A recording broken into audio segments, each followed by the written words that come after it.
আলিপুরদুয়ার পুরসভা এই পুর এলাকায় এবার বাড়ি বাড়ি পৌঁছবে জল। পাইপলাইন বসানোর কাজ প্রায় শেষের পথে।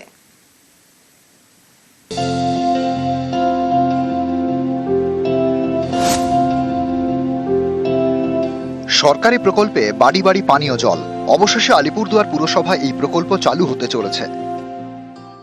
এটা খুব ভালো একটা উদ্যোগ আর কি।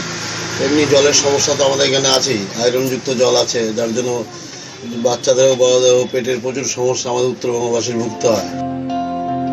আলিপুরদুয়ার পুর এলাকায় বাড়ি বাড়ি পানীয় জলের লাইন পৌঁছয়নি।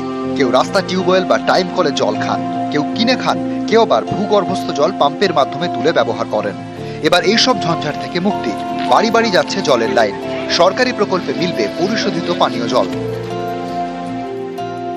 পুরসভা জানিয়েছে আলিপুরদুয়ার পুর এলাকায় 21,000 বাড়িতে পৌঁছবে জলের পাইপলাইন। প্রায় 85% কাজ হয়ে গিয়েছে আর সব জোনে কাজ চলছে। 21,000 মানুষের বাড়িতে জল পৌঁছে দিতে পারবে। 51 কোটি টাকার এই প্রজেক্ট কস্টটা 51 কোটি টাকা স্টেট ফান্ড থেকে দেওয়া হবে। By the end of 25 deadline রাখা আছে। নোনাই নদী থেকে যে সারফেস ওয়াটার ট্রিটমেন্ট প্ল্যান্ট এখানে নিয়ে আসে করা হবে। ট্রিটমেন্ট করার পরে এখান থেকে আলিপুরদুয়ারের সমস্ত ওয়ার্ডের যে যে ওভারহেড ট্যাঙ্ক আছে ওখানে ওয়াটার সাপ্লাই হবে, ওই রকম প্ল্যান করা আছে। আলিপুরদুয়ার থেকে রাজকুমার কর্মকার, নিউজ 18 বাংলা।